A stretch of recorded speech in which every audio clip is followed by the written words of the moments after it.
Hello, friends. I am glad to see you again. Today I'll tell you about the HOA that wants me to move out of the house. The first time someone told me to move out of my own house was not a bank, not a judge, not even a distant relative with an opinion. It was a woman in a sun visor holding a clipboard, pointing across my pasture like she was directing traffic at a county fair. She had two men behind her in matching polos, a minivan idling by the fence, and the audacity to tell me, with a straight face, "Pack up, cowboy. You're not welcome here.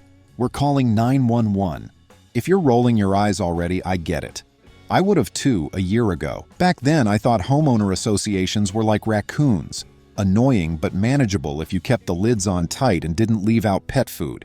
That was before I bought the farmhouse with the spring-fed pond. The property came with a barn that leaned like a tired old man, a pecan tree that throws shade like a preacher in July, and 20 acres of grass that hums with crickets at night. I paid for it with every dollar I had and a mortgage that still makes me exhale slowly every time I see the number. It also came, I would learn, with a legend. The previous owner let the neighboring subdivision float their kayaks on the water sometimes, catch a few bluegill, and do a charity picnic on the far bank once a summer. A legend is not an easement. That point will matter later. I met the legend's originator, Mr. Dalton, during closing week. He wore suspenders and smelled faintly of pipe tobacco and furniture polish. We sat at his kitchen table, soon to be my kitchen table, going over the quirks of the place. The well pump is in the little cinder block shed by the garden. The fuse panel is mislabeled. The bedroom lights say garage. Don't trust that label. And yeah, about the pond. The folks over there used to come fish sometimes. I didn't mind. They're good folks mostly. I told their board I wasn't giving them anything in writing. I was just being neighborly. "You ever put that in a letter?" I asked. "No, sir. I told them if you're respectful and you call me first, you can fish. It's a handshake thing. You sell the place, it's done." I nodded. "Understood." "I mean it," he said sharper. "You sell the place, it's done." We shook hands on the sale. Title search showed no easements across the pond, no access road, nothing. I signed a mountain of papers, got the keys, and moved in with 2 dogs, 3 dozen boxes, and a feeling that maybe I'd slid one good thing past the universe. The subdivision sits on the other side of a tree line, just beyond the fence. I grew up in the kind of neighborhood where you knew which screen door squeaked. I wasn't trying to be unfriendly. First week in, I put out a cooler with bottled water for the mail carrier and the trash crew, and a hand-painted sign, "Please close the gate." I rebuilt the fence and hung 2 new "No Trespassing" private property signs with the statute number for criminal trespass printed at the bottom, because I am the kind of person who reads the back half of the law library when I get anxious. That Saturday, I woke to the sound of children laughing and the splash of a canoe paddle. It took me a second to process. It was 7:45 in the morning. The fog was low, the pond flat as glass. 2 kayaks were sliding across it like water striders. On the far bank, a picnic table had sprouted from nowhere, and a man in cargo shorts was hammering a stake into my grass with a rubber mallet. A woman in a visor looked at her phone and waved. I walked down from the porch, coffee in hand. "Hey there!" The kayaks turned. The man with the mallet paused mid-swing. The visor woman smiled like she'd found a coupon right when she needed it. "Hi, we're just setting up for our summer social. Do you want to join? You must be the renter." "The owner," I said, and I didn't approve a social. Her smile tightened. "Oh, I'm Trina. I'm the president of the Lakeside Board. The pond is common to the community.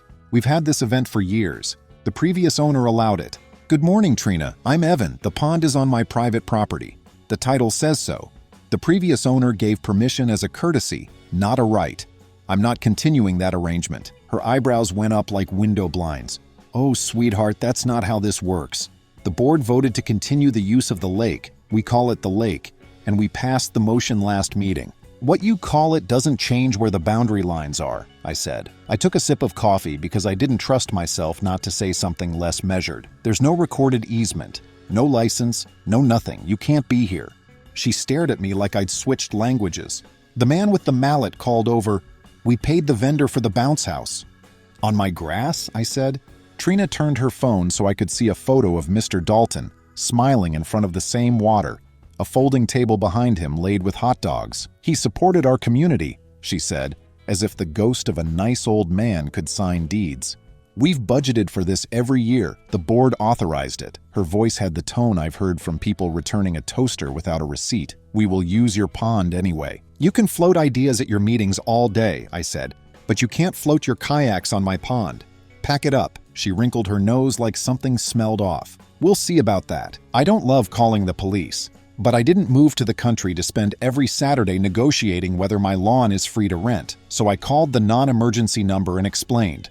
Unauthorized folks on my pond have asked them to leave, posted signs, not a civil matter so far, just trespass and property damage pending. The dispatch operator said an officer would come by. A deputy sheriff rolled up about 20 minutes later. Quiet man, mustache. He looked like every deputy you've ever imagined.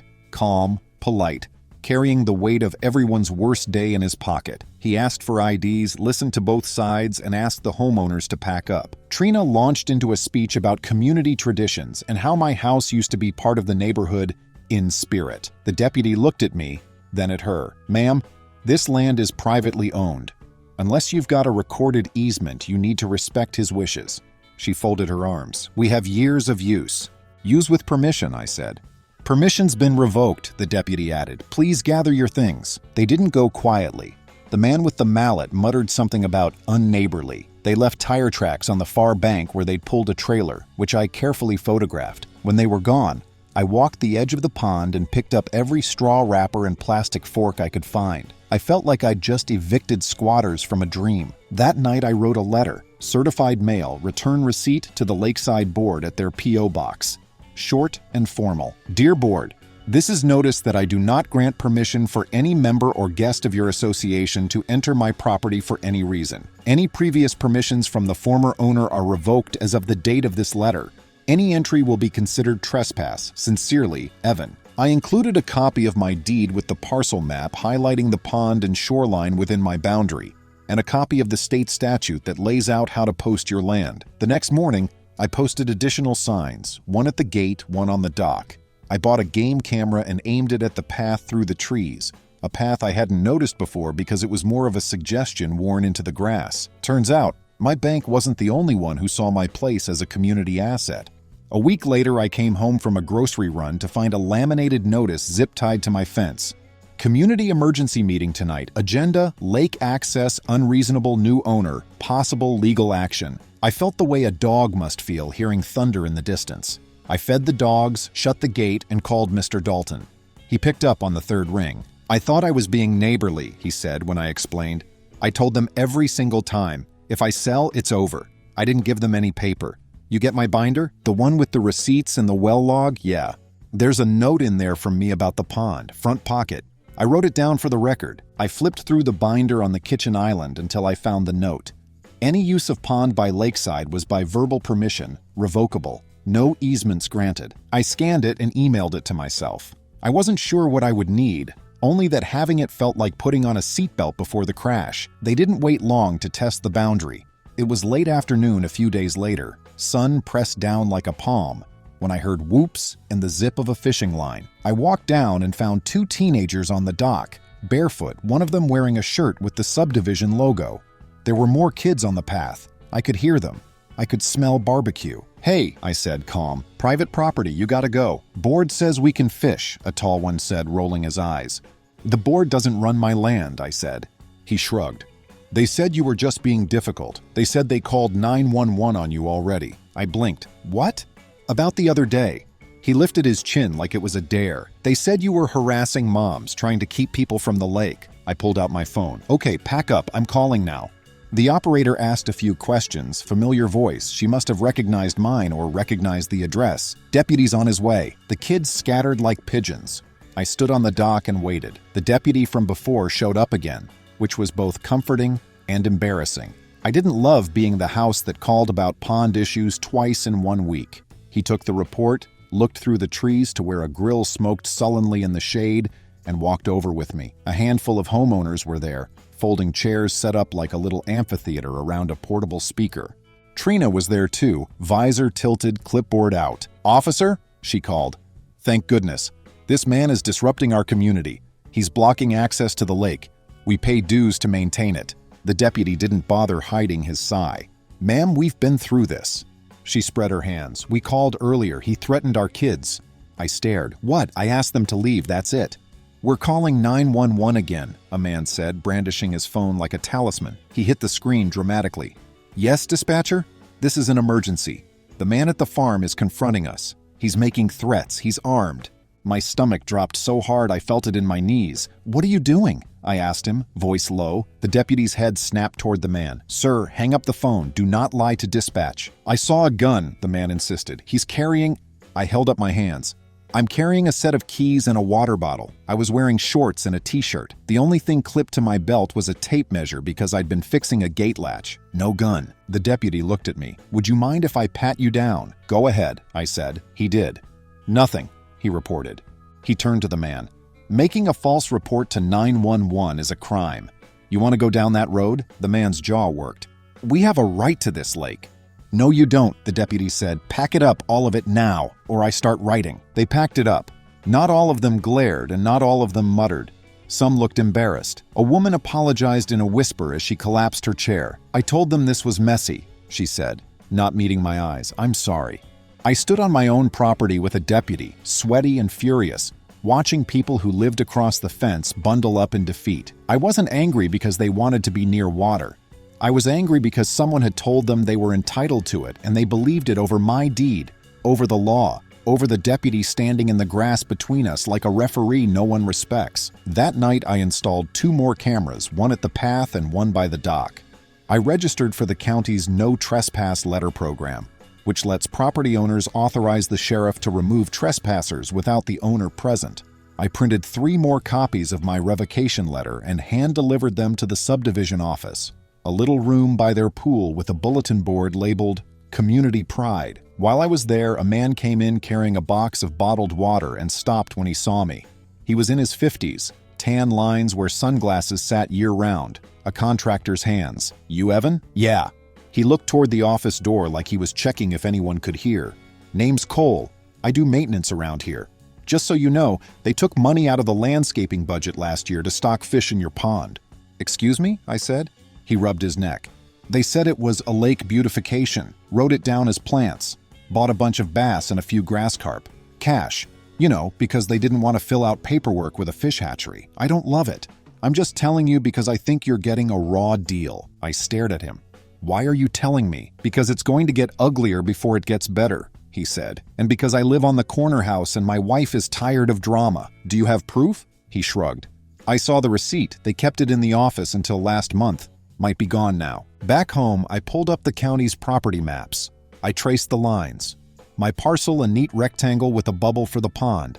The subdivision's last street butting right up to my fence but not crossing it. I called a local real estate attorney whose name I'd jotted down months before when I thought, vaguely, that rural living would mean needing a lawyer for things like fence disputes or drainage. He answered on the second ring. "Easements?" he said when I told him the broad outline.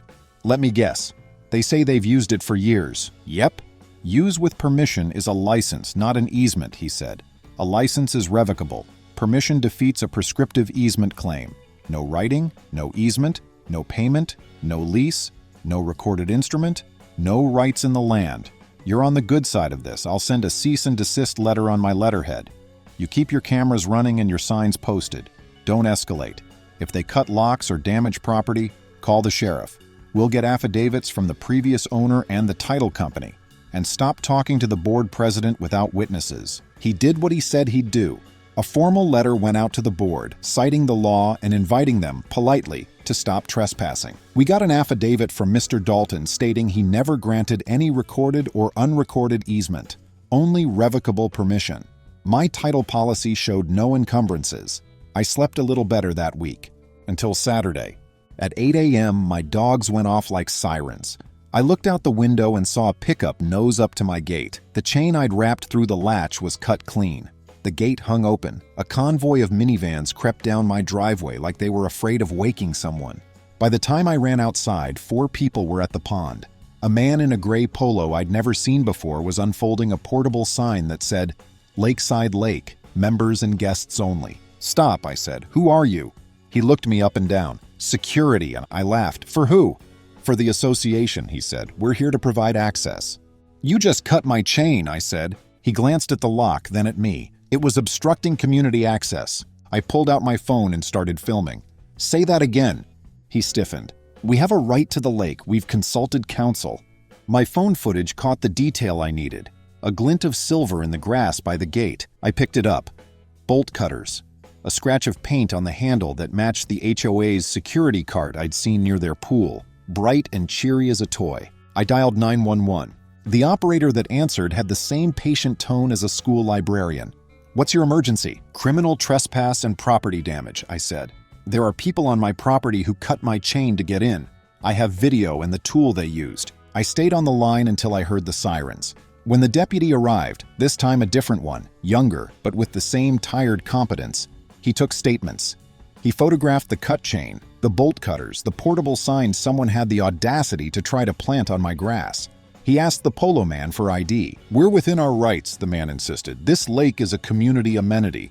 "No, sir," the deputy said. "It's private property." Trina rolled up then, visor already on, clipboard held like a shield. "Officer, finally. We called you because he's threatening us. He's saying we can't access our lake. He's been brandishing tools." "Bolt cutters," I said, holding them up. "Your tools." The deputy took them from me like they were poisonous. He looked at the scratch of paint. He looked at Trina. "Ma'am, did your association cut his lock?" She drew herself up. "We removed an unlawful obstruction to community property." The deputy's pen stopped. "That obstruction is a gate on his driveway. You've committed criminal mischief by damaging it, and you've been repeatedly warned about trespassing." He radioed something I couldn't hear. Another cruiser rolled up. The deputy talked to his partner, then turned back to us. "Here's what's going to happen. Everyone from the association needs to leave. Now. This is your last warning. I'm writing you up for criminal mischief," he said to the man in the polo. "Ma'am," he said to Trina, "I'm taking a report on you for making a false statement to 911 about a weapon. Again, if this continues, charges will escalate." Her face went blotchy. "This is harassment." "This is law enforcement," he said, not unkindly. "Go." They went. This time there were no mutters. There was a silence that felt like a stretched rubber band. After they cleared out, the deputy walked the property line with me. "You need a sturdier gate," he said. "Maybe a camera right at the entrance." "I have 3 now," I said. "I'll add another." I hesitated. "What happens if they keep calling 911 on me?" He looked tired again. "We take every call seriously, but we also document. It's a crime to make false reports. Keep your cool. Document everything. You're doing it right." On Monday, my attorney filed a petition for a temporary restraining order against the association and named board members, citing repeated trespass, property damage, and harassment. The judge signed it that afternoon. A sheriff's deputy served it to the subdivision office, Trina's porch, and the man in the polo's home address. It barred them from entering my property, using my pond, or communicating with me except through counsel. It was a piece of paper with a lot of weight. I thought the story might end there, quiet and dull. I wanted it to. I wanted to get back to learning how to prune a fruit tree without making it look like a barber who hates you. I wanted to fix the barn. I wanted to sit on my porch and watch dragonflies hunt in the evening. But drama doesn't go to bed just because you're tired. It stalks the fence line and looks for a loose board. 2 loose boards appeared at once. The first was a kid. He was maybe 19, baseball cap backward, and he fell off the far bank at dusk while trying to cast a line around my posted signs. He slipped, sprained his ankle, and limped home, bawling to his aunt, Trina, who marched to my driveway with a friend, phones out. "This is a dangerous property," she yelled at my gate. "You're liable." The second was a paper. A letter slid under my door with the HOA's letterhead. It read like it wanted to be a legal document when it grew up. "Demand for access," it was titled. In fancy font. "The lakeside community demands that you vacate the farmhouse you currently occupy due to your interference with community amenities and failure to pay association dues. Failure to comply will result in legal action and fines." I sat at my table with the letter in my hands and laughed, then stopped laughing because it wasn't funny. It was a lie that sounded official enough to scare someone. Mr. Dalton would have been rattled. I could see him looking at that letter and wondering if he'd missed something. If there'd been paperwork he forgot to sign, if he needed to move, and that, more than the trespass, more than the cut chain, made me angry in a clean, cold way. I forwarded the letter to my attorney. He called me almost immediately. "They told you to move out?" he asked, incredulous. "Yeah? And pay dues?" "Yep." He exhaled the way a mechanic does when you tell them someone tightened your lug nuts with a hammer. "Okay. We're past polite. I'm filing for sanctions for abuse of process, and we'll add defamation for the false statements about weapons and harassment.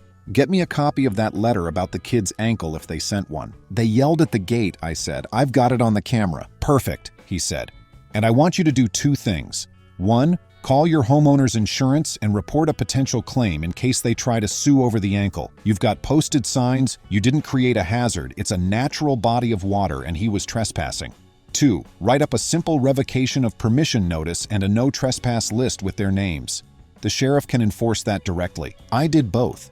I also called the county water office and registered the pond as a farm use impoundment stocked for agricultural and erosion control purposes. It had always been that. Mr. Dalton dug it deeper in the 80s to water cattle and handle runoff after heavy rains. I signed up for a conservation cost share program to plant native grasses along the shallows and prevent bank erosion. Those actions weren't for the HOA, they were for me and the land. But they had legal meaning too. It made crystal clear the pond was an agricultural feature of a private farm, not a recreational park for a neighborhood. The ankle, it turned out, belonged to Trina's nephew, Ty. He posted a video that night talking about how he was injured at the lake. He didn't tag me. He didn't have to. Everyone knew what the lake meant. The comments split into 2 kinds. "Hope you're okay and that's not your property." The next morning, I got an email from a woman named Lenore who introduced herself as the vice president of the board.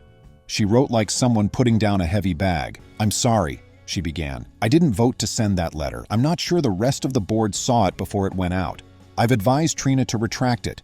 We'll be meeting tonight." "Retract it," I wrote back, "and send me the budget entries for any expenditures related to my pond." "That's not public," she wrote back. "You made it public when you billed the neighborhood for it," I said. "I've been informed you used HOA funds to stock my pond. If that's true, it's misappropriation. I'd like to give your homeowners the chance to understand where their money went before I do." She didn't respond. But that night, someone slotted an envelope under my gate. Inside were photocopies. A sheet labeled Beautification, $2,400, with a scribble next to it that said, Aquatic Plants. Another receipt handwritten from a hatchery with my pond's address scribbled in the corner and a list of fish. Dates matched. The same month the board beautified, my pond got a dozen juvenile bass and a handful of carp. I didn't sleep much. At 2 in the morning, I sat at my table with a yellow legal pad and made a plan. Not revenge, not exactly. Consequences. I printed the county plat map with my parcel outlines. I printed the affidavit from Mr. Dalton. I printed the title summary.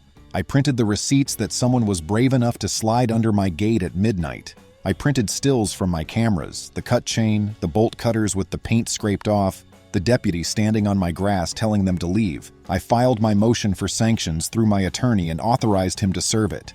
And then I did one last thing. I called the homeowners. Not all of them, not even most. I didn't have a directory and I wouldn't have used it if I did. But the county has a public notice board in front of the courthouse where people post garage sales and bake sales and the odd lost goat. I posted a notice there that read, "If you live in Lakeside and want to talk about your HOA board using your funds on property they don't own, meet me at the picnic tables by the Old Oak, Saturday at 10. Bring questions." I expected 5 people. Maybe. I got 30. They came in folding chairs and on foot, with babies on hips and dogs on leashes. Some were defensive. Many were exhausted. A few were angry. Not at me, but at the situation they'd been dragged into by a president who believed a pond she could see was hers to command. I stood on the tailgate of my truck and told them the story straight.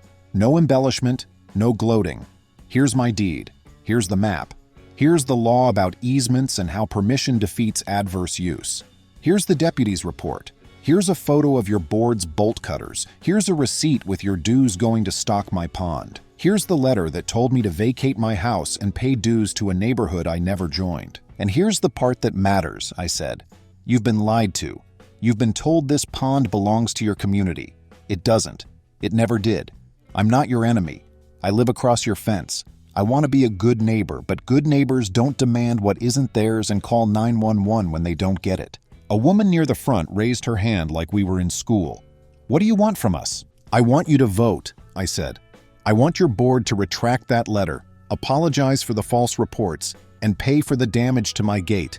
I want whoever authorized spending on my pond to step down. And I want a signed agreement from your association that you understand the pond is not a community amenity. "And if we do that," a man asked, "would you ever let us fish?" I looked at the faces in front of me. Tired parents, kids with skinned knees, a couple in their 70s holding hands. "If your board is honest and respects the boundary, I'll host a charity fishing day once a year. We'll do it right. Waivers, life jackets, a portable toilet so no one uses my pasture as a restroom. We'll work with the county to make sure it's safe, but I won't be bullied into it," they murmured. It wasn't a cheer, but it wasn't a boo. It was the sound of people realizing something that feels inevitable isn't, and that they have more choices than they thought. By Monday night, word had gotten around.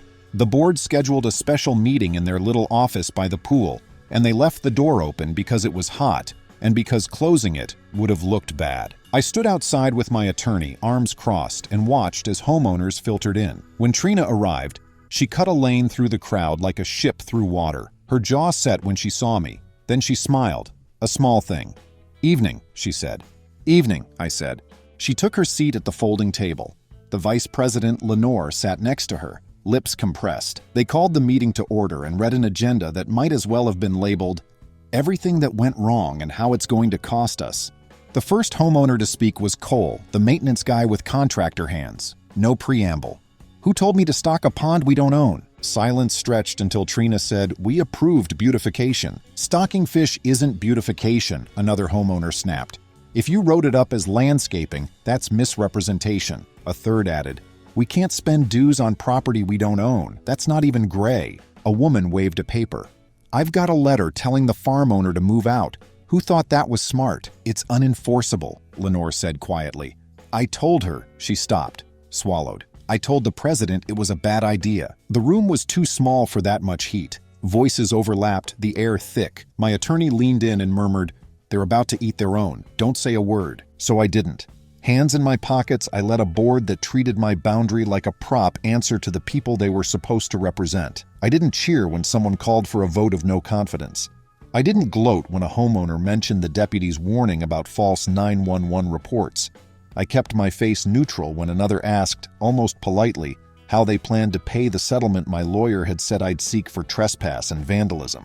An older man in the front row stood. "You should resign," he said to Trina. I watched it land, the moment she realized a pond is only water until you try to stand on it like land. She resigned. They named Lenore interim president until a formal election. The interim board moved fast.